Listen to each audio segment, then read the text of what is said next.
In your hand, we are fighting.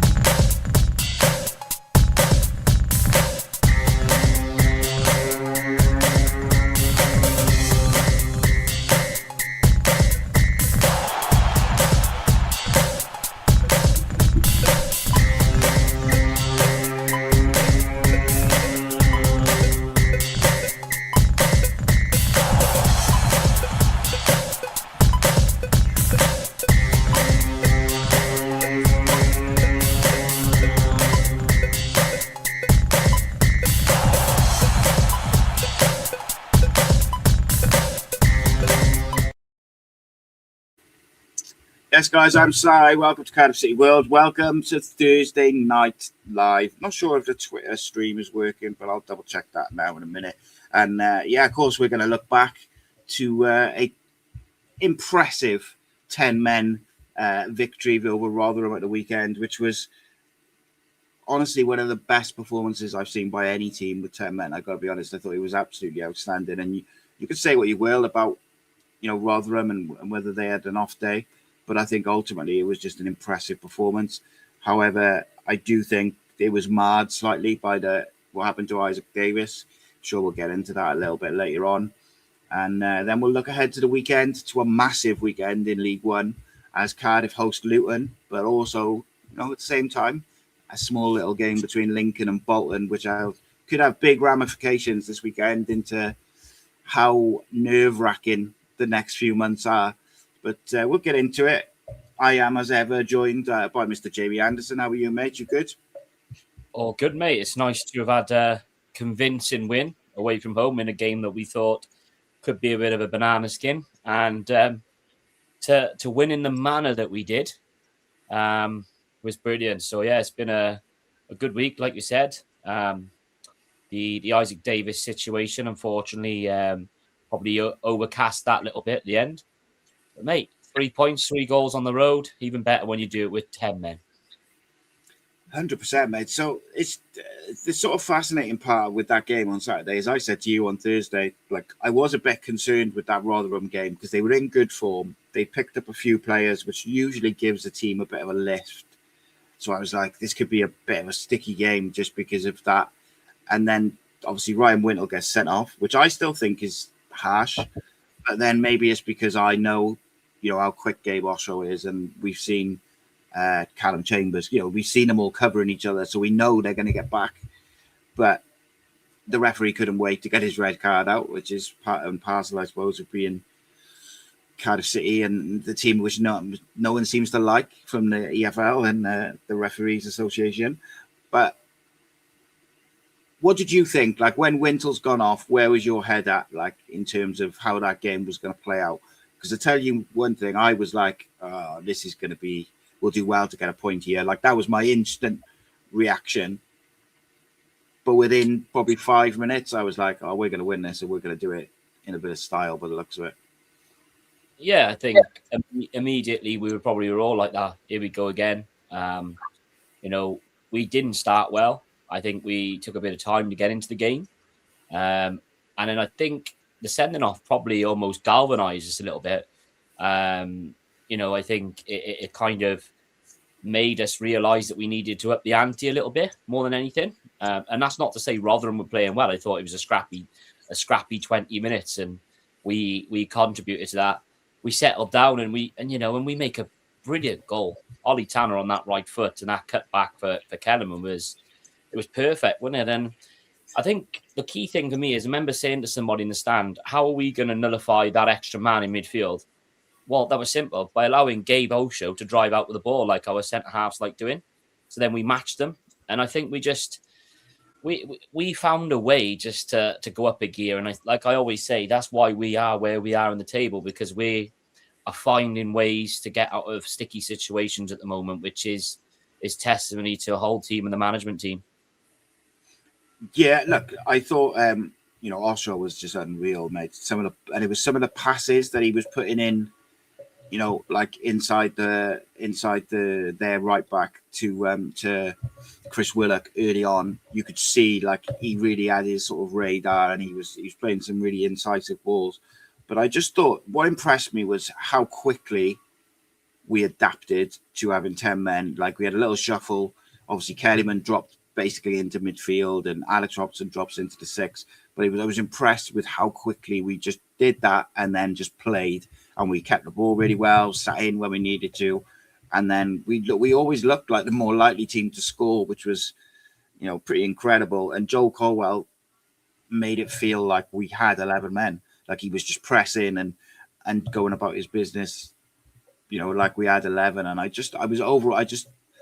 the word I used was I was just impressed with every aspect of it. I thought Kellyman was excellent. I thought the quality of Ollie Tanner's assists was next level. Like, I was really impressed with that, because that one to Chris Willock, 90% of footballers play that ball to the runner on his right-hand side because it's on his left foot. It's the most obvious pass. The runner's in behind. He's in. But Chris Willock is in so much room, and he goes with his wrong foot. He plays it, waits for the gap, plays it through the gap. And it was just a generally impressive display by everyone concerned. Even Nathan Trott, I thought, looked way more relaxed when the ball came to him and at his feet. So, every aspect of it was just top quality. And to me, Rotherham were booing their fans by half time. Like, the fact they'd had enough by the hour mark. And I think that tells you a lot about the quality of the Cardiff performance, because when you're playing against 10 men, you ultimately expect to be the team that's got the ball, be the team that's creating the chances. And they just weren't. And they never really were. I didn't think they troubled us whatsoever. So, yeah, you got to give them a lot of credit. Who stood out for you, apart from Gabe Osho? Because Osho was just unreal. Like, apart from him, who stood out for you in terms of their performance? Because I think there's a couple of obvious ones, but I also think there's a couple of unsung heroes in there who probably didn't get the credit that they may have. Joel Colwell, number one. I think I said to him after the game when I was waiting for him with Sienna, I said, I would love to see your running stats, because in the 93rd minute, he'd ran from being in an attacking position. He'd ran 35 to 40 yards back, dispossessed their left winger, who not long come on, and won us a throw. And I think that is what epitomises this team, is no matter if you're 3-0 up, you keep going to the final whistle. And it's infectious. Good habits are infectious, as are bad habits. And we've got a lot of good habits. Colwell, for me, he set the tone. Like you said, he dropped in to the 8 role. He went up to the false 9. And he was just, when I said to him afterwards, I said, well, how did you almost get told? He said, we almost played 2 8s, especially after the sending off. And that goes to show the cohesion and the confidence that he has, but the team have. And BBM mentioned it in his press conference earlier on about having a group of players that are basically so together that they understand each other. And since the start of the season, they've just grown in stature, but they've also grown as people. So, yeah, he was the biggest one for me. Listen, isn't it nice when we got wingers who are chipping in as well this season? Again, you can't help but say, well done to Tanner. That's seven assists in 13 games this season, 6 assists in his last 5 games. That's impact. And on the opposite side, then you've got Chris Willock, who this season got 7 goals, 5 assists. And I know we all say the mitigating factor is the league and so on. But listen, it's all about confidence when you're an attacker. And those two are flying at the minute. So, yeah, definitely the 2 wingers deserve a shout-out. But for me, Joel Colwell was man of the match. I just thought we just looked so balanced, don't we? Kellyman dropped into midfield, and he didn't look like an attacker or like a 10 playing deeper. He just looked like a midfielder, and he's so clever, mate, for someone so young. So straight after Wintle gets sent off, Amari Kellyman gets the ball on the edge of our box after the free kick, and he sort of dribbles it a bit, and then he just waits for the impact, gets the impact, falls down, and has a little roll around as modern day footballers do. But he stays down for just a couple of minutes, long enough to delay the game, but not long enough to have treatment and have to go off. And in that time is when they get the instructions, everyone settles down, right? Where's everyone going? What's everyone doing? Boom.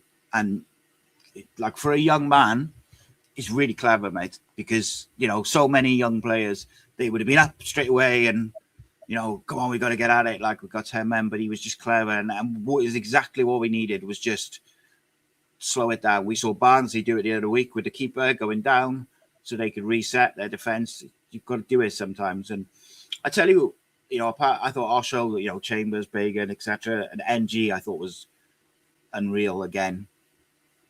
What a season he's having, by the way, considering he started the season as a second choice effectively to Ronan. Like, I just think Perry NG seems to be getting better each week, which is really pleasing to see. I thought Alex Robertson again, like the defensive work which he got through, and just sometimes, like obviously Joel covers load of ground. I know that I'm not saying any different, but like what Alex will do is he kind of reads the game, so he's like where he should be ahead of the ball. And I just think when you've got 10 men, that type of player is vital. And I think that's why I'm not like super concerned about missing Whittle on the weekend, because I think we've got enough quality there. Like you look at the options, and I mean, we can go through it now, I suppose. Like Ryan Whittle's out. So your options are Alex Robertson goes in there, which seems like the obvious one. He's done it a couple of times this season when Wintle hasn't played, and he's done it for the manager before. Joel Colwell did that role for Cheltenham a couple of times, and he's done it in the development side. Then you've also got Dave Di Turnbull, I think, could do it, like just because it's a very natural kind of thing to him. And then you've got these sort of outsiders in Callum Chambers, obviously did it a lot last year, and Gabe Osho is a bit of an outlier, which I don't think will happen, but he's actually the one I wouldn't mind seeing in there. But that's more so because I like what Alex Robertson brings us when he's a bit more attacking. But like, what would your selection of that midfield three be, I guess, on Saturday without Wintle be? And how do you think what you would like to see differs to what you think the manager will do? Looking at Luton's away form, it is night and day difference from what they have at home. I think we've just got to attack. I'm mindful that we probably need that defensive nuance in front of the back four. So whether you go with, I don't know, let's say a Callum Chambers-esque or a Gabe Osho sort of pivot there, or you just, like you say, get someone like Robertson just to intervene in the middle there and start playing. I think we need to be, like we are at home, pretty formidable, being confident to drive the ball out, because when we're in possession, in essence, you probably don't need a six, because, like you say, the centre-half split and they get the ball most often. And then the chances are the number 6 as such pulls a midfielder out. So it goes straight to the 8 anyway. So you can kind of bypass that. But then you just got to know, like you said, especially when, we played against Rotherham, is when to sit in, when to compact areas and stop passing lanes. And I think we've got that down to a T at the moment. We know that when to send players into the opposition inside, because we've got an overload, or vice versa, take them down the line and then trust the people in the middle.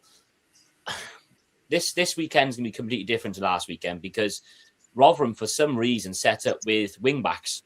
And their fans were saying, they what on earth are you doing? You're playing against top of the league with wing-backs who are not out-and-out wing-backs. And I found we was so easy. We just to get in, like Joe Bagan's left foot is a wand anyway. But he just able to dink it down the left-hand side. Willett was in. Same on the right-hand side with Tanner. If Luton do that, they'll have a long afternoon as far as I'm concerned. But yeah, I wouldn't mind seeing a Colwell stay as the 8, Robertson drop as the 6, and then play another person in there, whether that's David Turnbull or another pivot, just to keep us linking up with the wingers, because I think when we do that, we're frightening.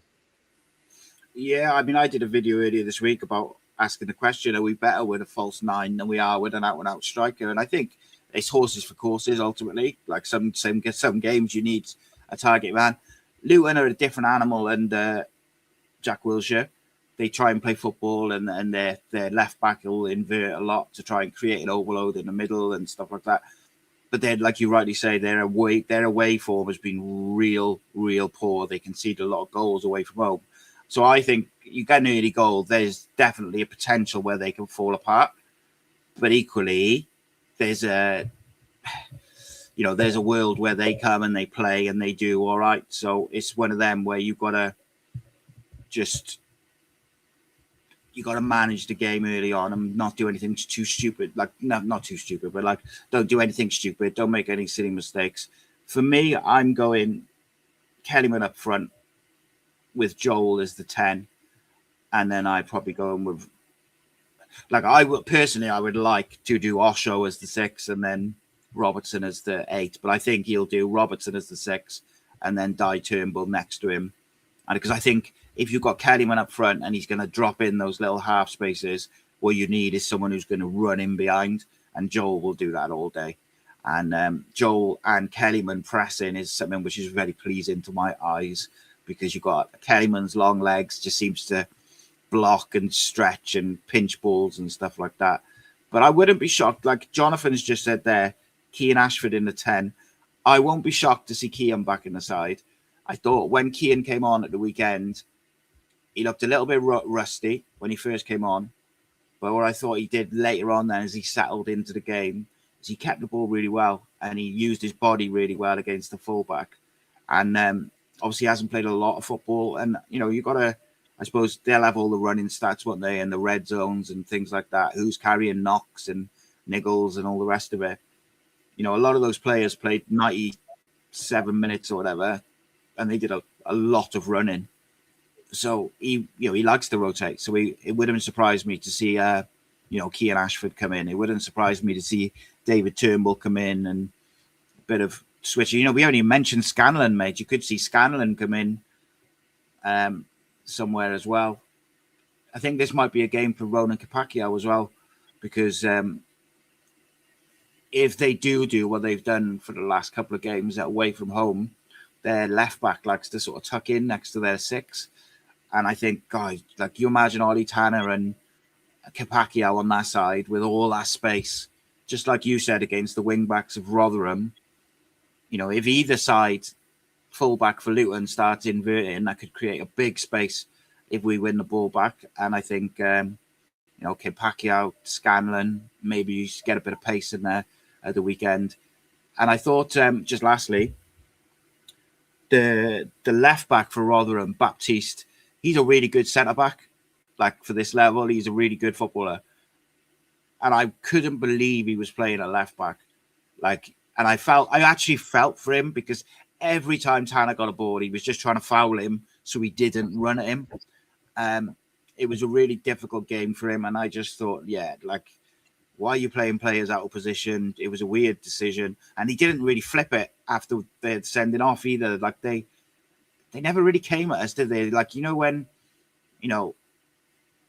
I suppose, even at 2-0, they get one back, we're going to automatically drop deeper and start holding on and we a bit. And they just never threw the kitchen sink at it. It felt like, they put Biancheri on, but they never put the ball in the area where you'd want to get him on the ball, sort of, in behind or down the channel or in those little spaces. They never got the ball to him. So it was weird, mate. But, Rotherham fans, I don't think are very happy, shall we say. So let's just round off the Rotherham game with the Isaac Davis thing.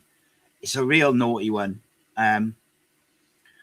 Like me and you have seen some footage of it, and it's not nice. It's very much intentional. And I text you this morning, like, I am absolutely disgusted that the FA haven't charged that player. And I can't understand why. I don't understand what the thinking can be in regards to, we're not charging him because it was this or that. Like, I cannot see how you can look at that as well as know the injury that he's got and go, yeah, that's fine. It's crazy. It's disgusting. I mean, like we've kind of looked at the video and we've dissected the way he does it. And I said to you, as soon as Trott gets that ball, he's 1-on-1 with Isaac Davis. Isaac Davis is going to torch past him. If Trott looks up, we know how our players are very into the triggers and stuff like that. When as soon as someone gets a ball, you've got to be on the way. Isaac's ready. He's in his stance, almost like a sprinting stance to turn. As he's gone to turn almost and just do that run, he'd burn McWilliams. It's almost like he's taken a step to his right, knowing full well because he can see Isaac, and he's gone whack and he's done a cheap shot on him. Now, at the time, you look at the position in the officials, the referee isn't looking at it. He's looking at Trott with the ball. So you'd ask the question, what about his assistant referees? Where are they looking? What are they looking at? And I mean, it sounds daft, and I know, it sounds thing, but someone went, what's the average age of those officials the other day? Like, do you know what I mean? They just didn't pick up anything, and he seemed very, very quick and very rash with his decision-making for us. And I know that sounds very idiotic, me saying that, or why are you moaning about it? But we didn't seem to get the warnings that Rotherham did in terms of, when they were doing cynical fouls on the halfway line, it was a blow and let them retreat. When we did that, we got a yellow card straight away. But Isaac, that was in the 87th minute. He goes and scores in the 95th. So it's that delayed concussion protocol. And when the game finished, I thought it was his ankle. I think a lot of people thought, is it his ankle or whatever?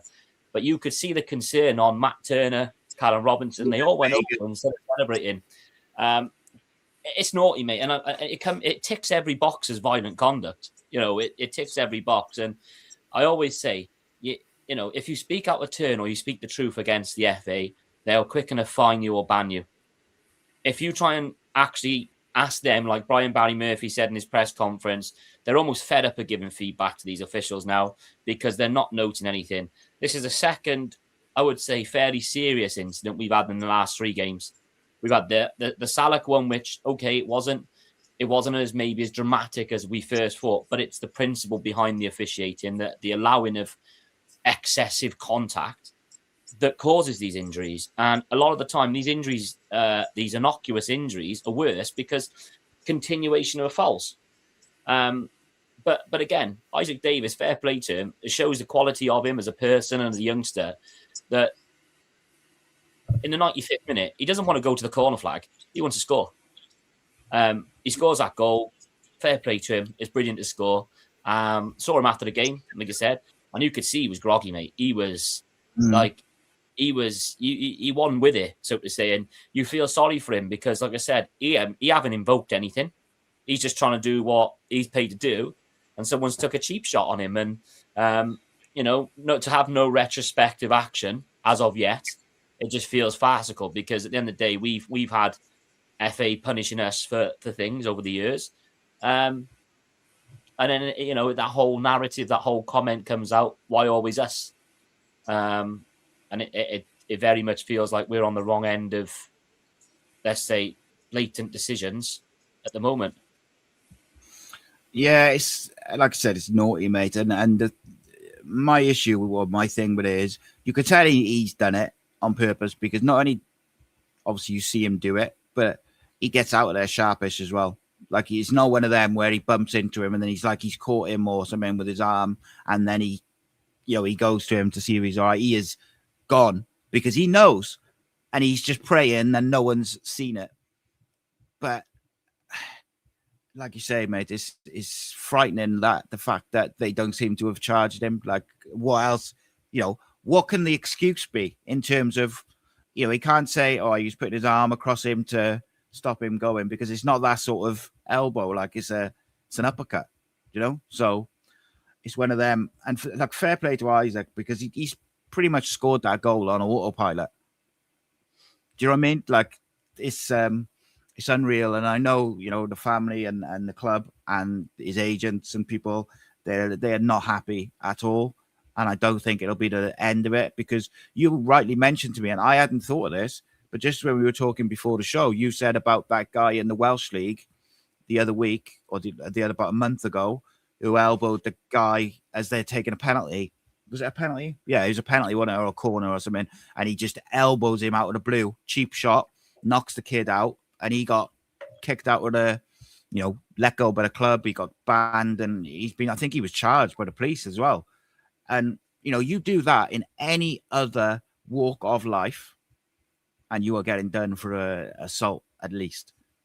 And this is the thing. And this is, like Jeff says there, if there's footage, they should refer it to the police. And I think that maybe that is something that the club is obviously it's not for us to decide or whatever. But maybe if the club feel that they aren't getting the appropriate responses from the FA or whoever, whatever the protocols are for reporting these things, maybe that's the way to go is to make a complaint to the police because what else are you supposed to do to protect your players?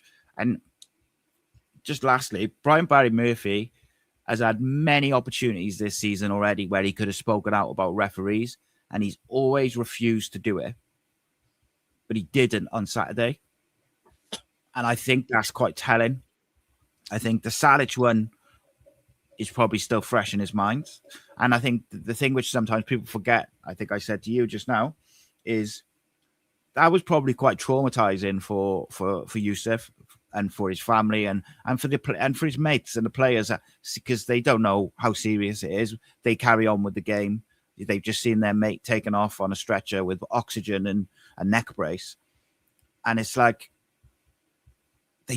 Brian Barry Murphy still really didn't go at the ref in that respect in the press, like the pressers after. He said, I think he paraphrased, and he basically said, that's been coming. Yusuf Salic hasn't had protection all season, sort of thing. But you could see, and like you said, the players were worried about Isaac they didn't want to celebrate, did they? And I think it's one of them which might rumble on. Hopefully, he is only out for the sort of 2-week period, but it's not ideal from a football point of view either to have two forwards both out injured for the time being at least. But ultimately, the most important thing is to make sure they are both right and healthy before they get back playing football, because like I said in that video the other day, like concussions are nasty things, and you got to recover and treat them right. If you try and rush it, can be a real problem. The key for me is there's two instances. So retrospective action could be taken because there was no on-field decision. We've seen, there's no yellow card given, so therefore they can look at it and give him a ban. Yeah, sorry, just to add to that, mate. Sorry to interrupt you. You had the Ryan Wintle one, didn't you, against Stockport, where the guy elbows him in the face, and they couldn't do anything about that because he was booked. And again, by the way, a booking for just a blatant elbow in the face. But anyway, that's a good example of that, is because he was booked, they won't then go and charge him afterwards. Sorry, mate, carry on. No, but listen, you don't want to bash officials and whatever, because, 9 times out of 10, when an away end says, the referee's this, the referee's that, and you're not fit to referee, they almost double down on their decisions, or it appears that way anyway. And you always give credit where it's due. So if they've done well and they've given a right decision and what have you, put your hands up and go, okay, no problem, no worries. What was concerning in that game was that red card instant. He was very quick to give the red card, bang, straight there. Yeah, something that is A, more serious, B, more endangering, and C is definitely more reckless, was not cited. Now, there's cameras everywhere in the stadium for broadcasting reasons. You can't tell me that neither of those cameras, or any of the cameras that are positioned in either side of the ground, could not be accessed by an EFL broadcasting channel, mind, because everyone has their retrospective streamings to see what happened. And again, once you can put it down and say, okay, no problem, I still stand by the reason that we are, I think, is second from bottom in the league for having penalties in this league. We've only had 1 all season. Now, in contrast to that, Luton have had 7. Now, that's not to say Luton aren't getting 7 deserved penalties, but we saw with Perry NG, for example, at Burton Albion away, we've got a portfolio of decisions now that are just stacking up, because it's almost like we're quite lucky that we're not having to use these decisions as a barrier for us being top of the league. We've got enough ability and enough confidence in ourselves that we brush it off and we go at it. But like you said, BBM's the calmest person there. But for him to come out and say something, it was almost like very much like Neil Warnock after the situation with the Aspilicueta goal. They don't like being proven wrong. Any footballing organisation do not like being proven wrong. And it feels like at the minute, and it's not just us, there's very, Ref Wash. I watched that on Monday. Jay Bothroyd and Dermot Gallagher said they thought that Ryan Wintle's red card was a bit harsh because he wasn't actually an obvious goal-scoring opportunity because he didn't have full control of the ball. So there's so many conflicting things. You've just got to go with it and hope that eventually the powers that be wake up and realise that they have a duty of care. if we weren't having a duty of care as a football club, they would come down on us like a ton of bricks. So we hope eventually that they're going to show that duty of care, and their officials are going to have to start up in their game. Yeah, and I mean, I said to you the other day, mate, there was one in the Man City Liverpool game which was almost identical, and the Man City defender pulls on Salah, and like Mohamed Salah's through in the same sort of way that this guy was through. He's kind of through but not through, and it's a yellow card, and you're just thinking, come on, like just like a little bit of consistency would be great. But it's because I almost feel like because Wintle lost the ball and then was chasing him, the ref feels like it's like more urgent sort of thing because he's lost the ball. Whereas actually the guy probably wasn't going anywhere because there was bodies there covering. He might have got a shot off, but I wouldn't have thought he would have.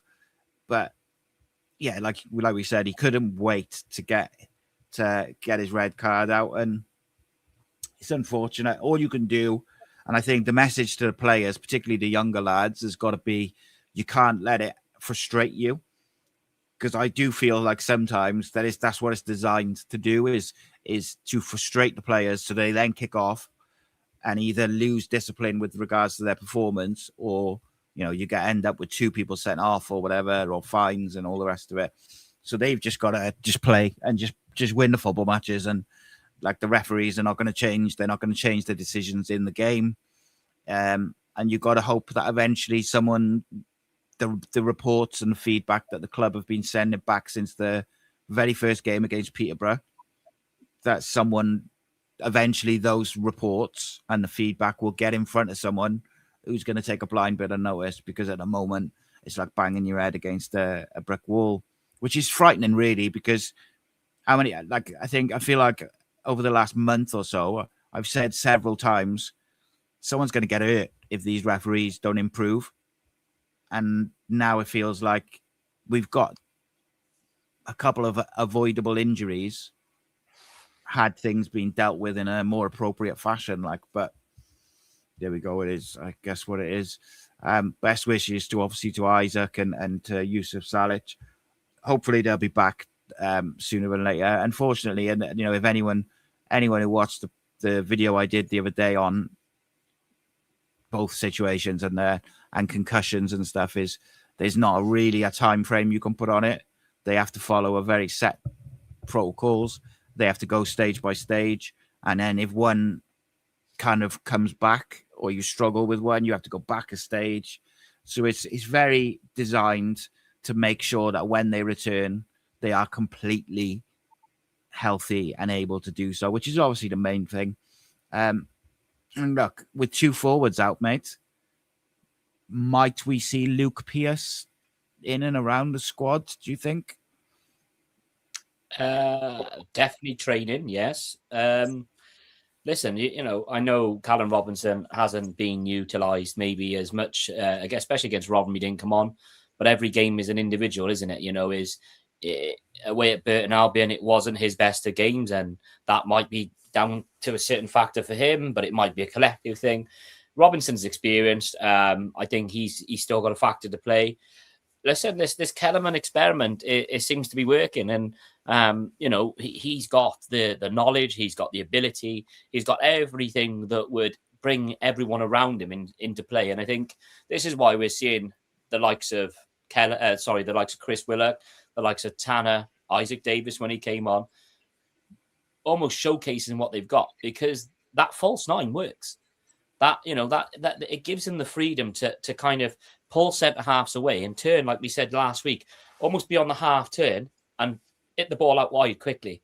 And all of a sudden we've got a link up. And I think with the speed we've got up top, we're frightening. Let's not forget, we don't have to play quick passing. We can go direct. We can mix it up. And that's not to say direct to Kellerman's head. No, we can go over and cut the left back or the right back apart with that diagonal ball that Will Fish has got.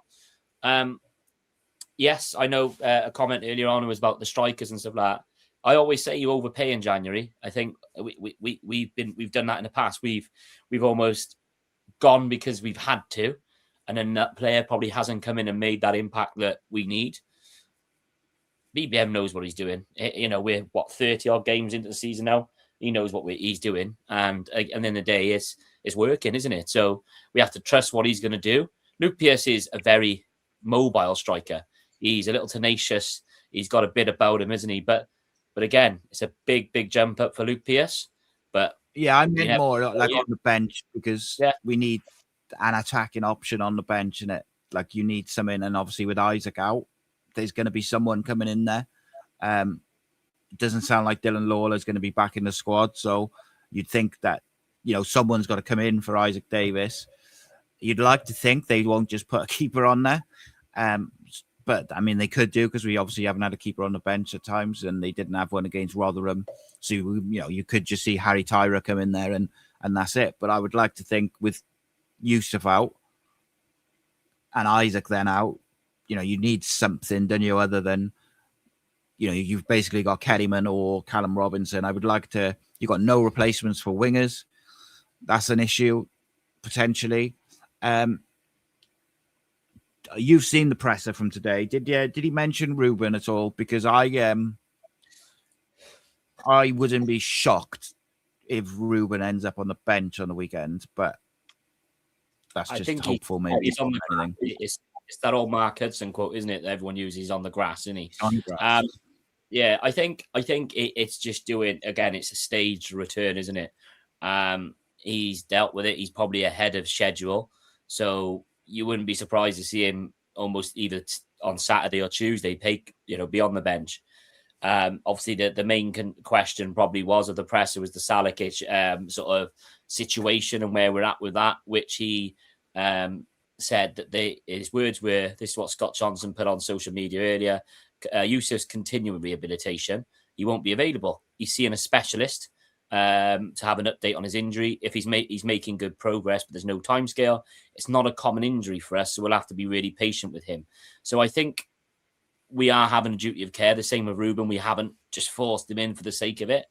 Part of me thinks Ruben is going to be on the bench. I think a lot of people are saying that. He's been he's normally quite dismissive, isn't he? He's quite honest, but he's like, no, Ruben, we're going to do it. But he wasn't this time. So whether that's mind games, because, Jack Welsh has tried playing a few mind games with his comments in regards to us, which we haven't been drawn into, to be fair. Who knows? But it keeps everyone questioning, doesn't it? But I do think Tuesday, you're probably going to see him against AFC Wimbledon being on the bench. Yeah, I think so. And I wouldn't be shocked to see him on Saturday, mate, to be honest. It just gives you an option, doesn't it? Even if you give him, say it's 0-0 and you just chuck him on for 5-10 minutes at the end just to get him back into it. It's not a worst thing. I am excited to see it because I've been very impressed with that false nine system. And I think not only do I like the way it works centrally, I think it's getting the best out of everyone. Like, it gets the best out of Willock, it gets the best out of Tanner. I think it helps the fullbacks, it helps the central midfielders. So I'm quite excited to see it on our pitch where, you really see Will Fisher's strength in long passing when we play at home. We've got a nice wide pitch. He knows exactly where to pop it, and Chris Willock's on fire at the moment. Ollie Tanner as well. So, if you're either of those two, if you ain't injured, you'd be very disappointed if you don't start the next game. Do you know what I mean? Like, that's the sort of form they're in at the moment.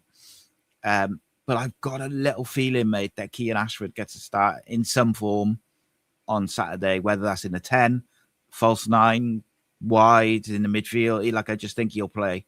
And he's got to do what Ollie Tanner did, what Joel Colwell did, what Perry NG did, what Alex Robertson did. He's got to take his chance. What Callum Chambers, Gabe Osho, is you got to be patient and wait for your chance.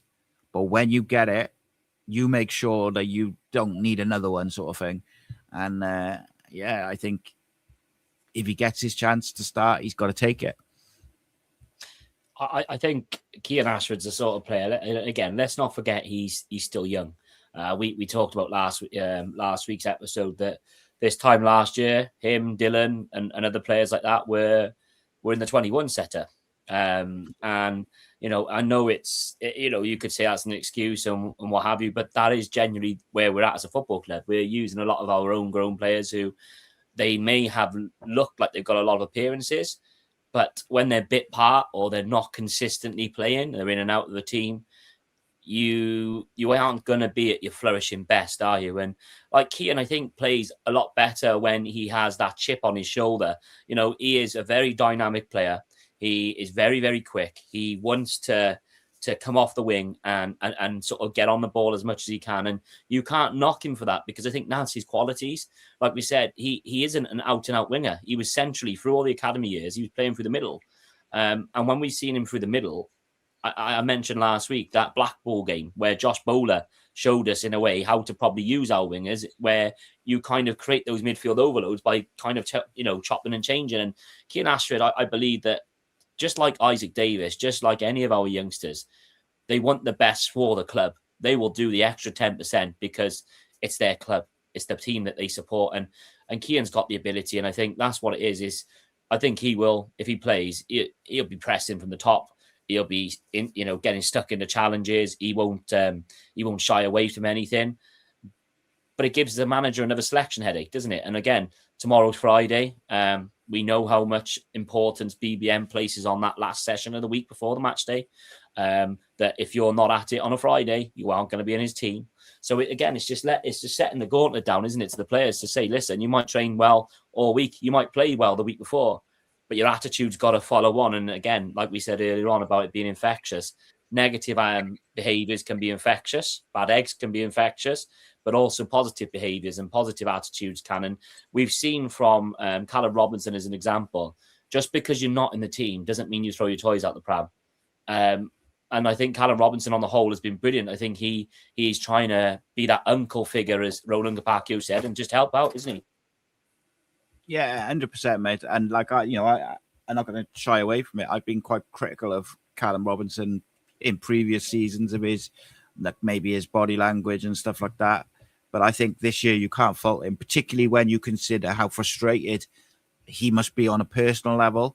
And I don't mean that as a negative. Like, all of those players want to play. And when they don't play, they're going to be frustrated. But it's how you channel that and you put the team before your individual feelings. And I think at the moment, every single one of them's done that. So I think you can't fault it. And like I said, Luton on Saturday will be a very different Luton that we played earlier in the season. They'll still be quite physical, but they won't be as transitional, I don't think, as they were at their place. Like, rewatching that game was weird. Like, Ruben and Chris Willock were excellent in that game. They were really dangerous every time they got the ball, but we were very open. So, which is a common thing from our first sort of probably 10 games, isn't it? It's like, we didn't concede a goal from open play, but I'm not quite sure how, because we just used to concede so many chances. But Chris Willock again was very, very good in this particular game. They've got some good players, Luton Town have, and I actually think Jack Wilshere will go on and be a half decent manager. From what I've seen, he seems to be quite tactically switched on. I think he's got some intelligent coaches around him, and he wants to play football the right way. And I kind of got a bit of time for that, because we've seen some teams like Wigan when they came to us this year, like that was soul destroying to watch. Like I couldn't help but put myself in a Wigan fan's shoes who've travelled all that way to Cardiff to watch their team not even really try and get out of their own area. I just felt like that's just not football. But I think Luton will try and play football, and Casey Palmer in particular against Bradford recently was unreal. Really, really, really played well between the lines, linking everything together. And he's a player which Cardiff will have to keep an eye on, particularly with no Ryan Wintle. That's the sort of player that he shuts down, by snuffing out the danger before it gets to him or closing him down quick when it does get to him. It's that sort of management of that side of it, which maybe we'll miss. But like I said, Alex Robertson's defensive numbers have been very strong. So hopefully he can continue that sort of trend. What do you think, or is there anyone in that Luton team that kind of you look at and you think, we might need to keep an eye on them or the way they play, or is there anything in particular? Well, that Kadua, their left winger, he's their top scorer, I believe. But again, away from home, they're completely different to what they are at home. I mean, I looked at it now. On their home form, they're averaging 1.94 points per game, whereas they're only averaging 1 point a game away from home. And you look at it, out their last 5 away games, they've lost 4, and they failed to score in 3 of those. Now, whether that's because of confidence or whatever, I don't know. But I just feel like, they've got a few little players that on their day can be tough. I think from set pieces wise, they've got that big, is it Anderson or something like that? Their big centre half. I feel we've got to be the best version of ourselves. I feel like, they've got, is it Devante Cole? He's going to put himself about. I think Gabe O'Show against his former club. I've always been hesitant to play him. Former players against their former clubs or whatever, because I'm just thinking, is there that sentimental sort of feeling there? But we do need to be at it physically, because they got a few big boys. But again, our home form is the best in the league for a reason, and that is because we get on the front foot the vast majority of the time. Like you said, and people are saying, Joel Cole will press. There's going to be a lot of intensity from us, and I think as long as we do that, I think we're gonna. We should, we should be winning this game. And, you look, I know stats are only a small part of it, but you wouldn't think that Luton have kept the same amount of clean sheets, as us this season. It's crazy to think, one less, but that's a Luton side at the start of the season that were very turbulent. Like you said, they had to find their way of playing. It took them time under Jack Wilshere to find what was their best, their best version. But it's that Naki Wells in it off the bench that he's an experienced striker. You don't want to give him a few yards in the box, because he'll punish us. And I think he's done it in the past, hasn't he? Where he's took half a yard and scored. And I don't fancy an ex-Wurzel striker scoring against us. Yeah, you want to make sure the game's done before the subs come on, really, because it's just one of them things, isn't it? But they've got some good players, mate. But then, so have we, and that's the way I look at it. Is yes, Jordan Clark he's a good player. You got Casey Palmer's the one who's in form, and I think, like you said about stats, mate, they can be deceptive. They haven't scored in their last 3 away games, but when you look at the opposition, they played Huddersfield, Plymouth, so they're 2 really tough games. And then obviously they play Blackpool at home. But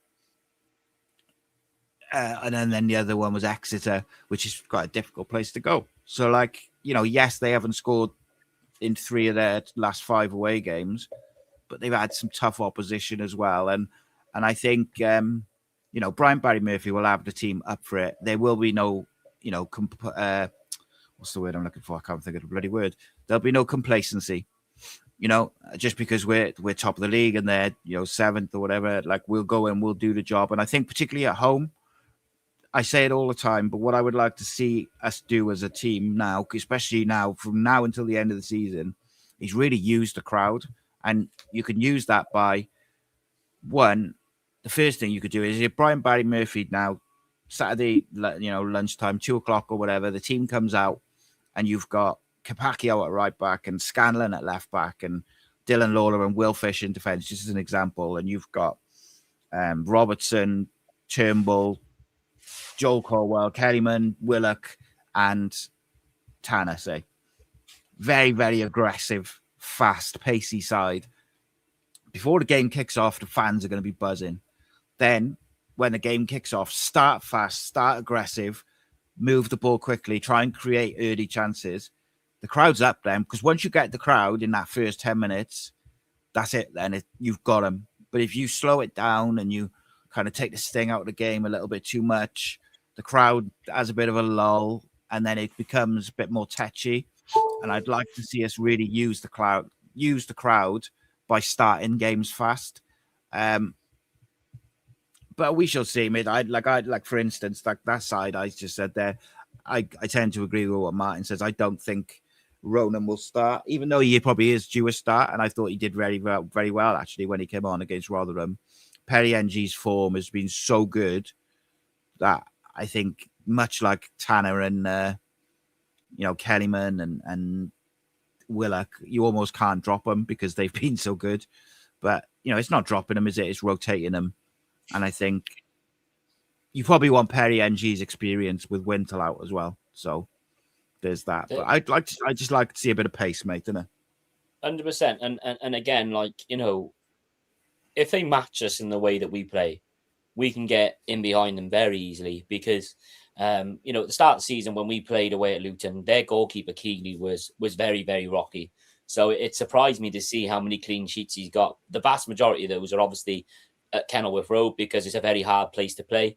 Credit to him last week, he made some vital saves against Bradford to get them the 3 points. But just looking at the table now, they've got to win this game. They have to because, there's a 4-point buffer between them in 7th and Bradford in 6th. Bradford have got 49 points. Luton have got 45.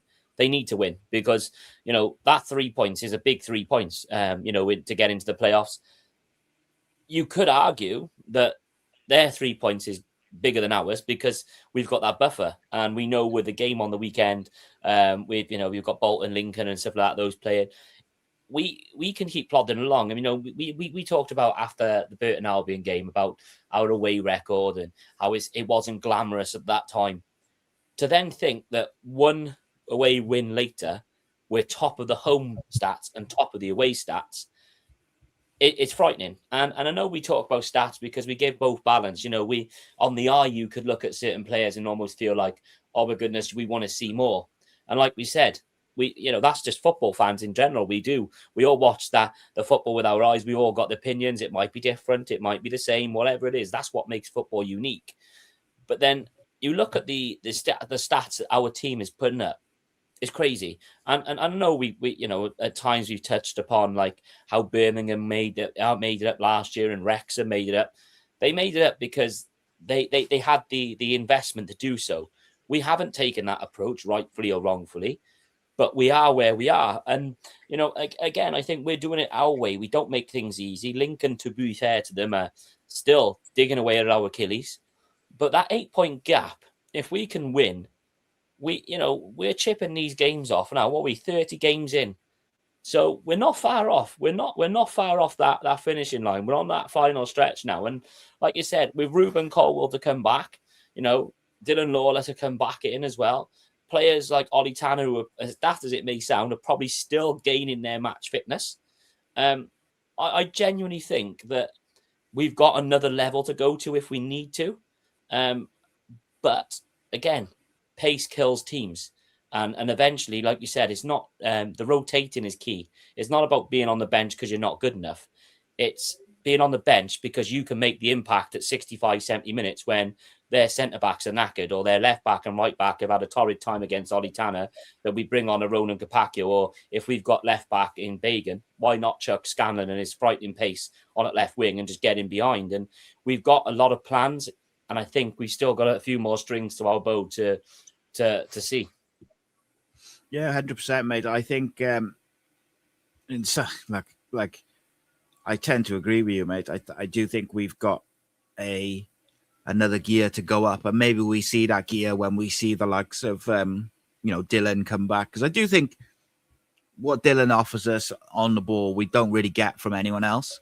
So it'll be kind of interesting to see with the form that the team's been in when he does come back into the side, like some of the 1 and 2 touch passing we did with 10 men on the weekend and how we did against the week before is.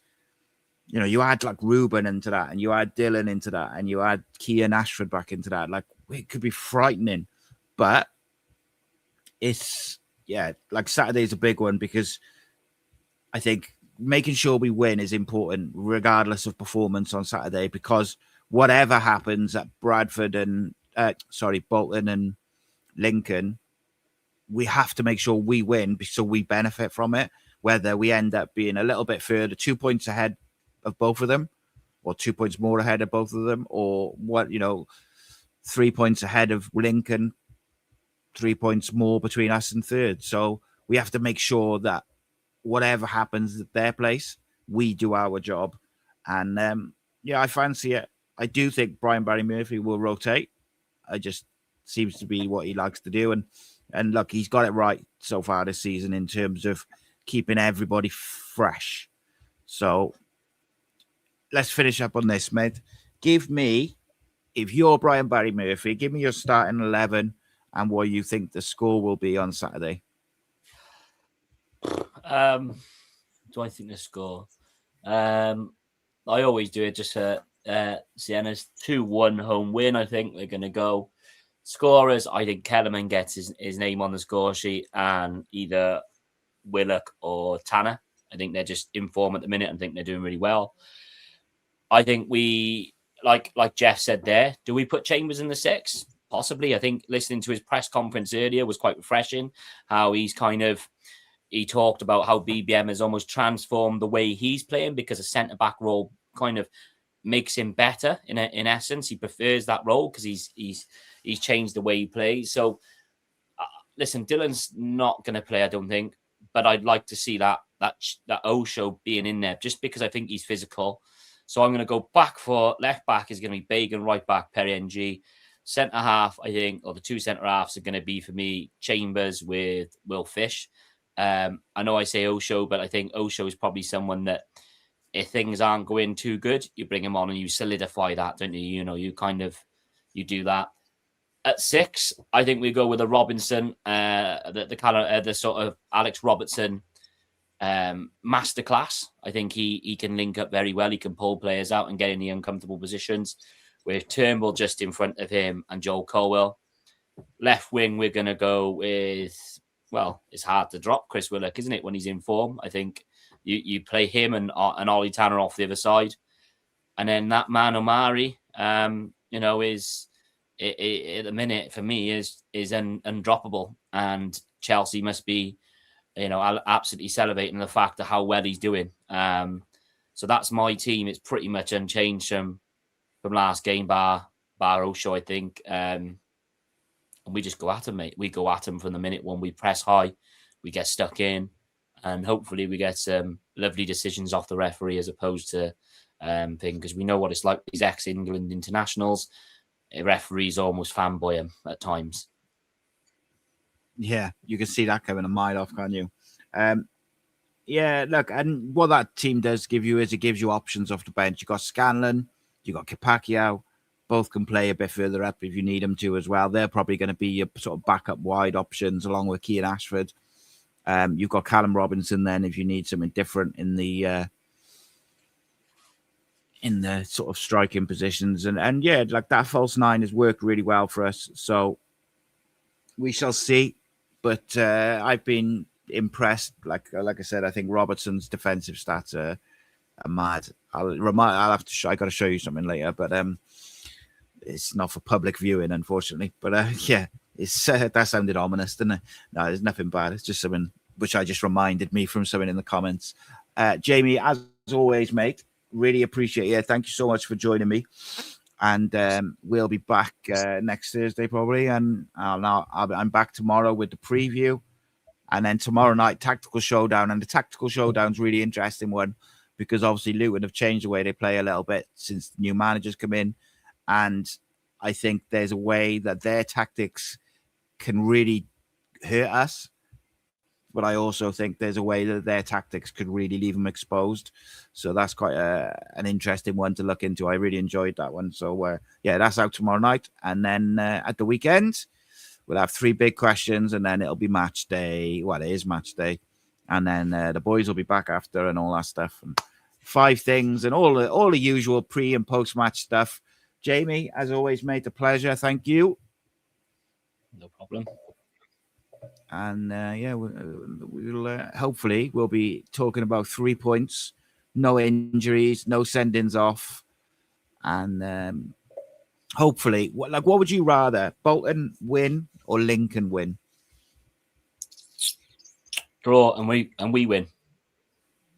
I think that's the best option, isn't it? Yeah, the reason being, I just feel like if Lincoln win. And I know that would create a possible 11-point gap, and I get that because I've been banging on about that for a while.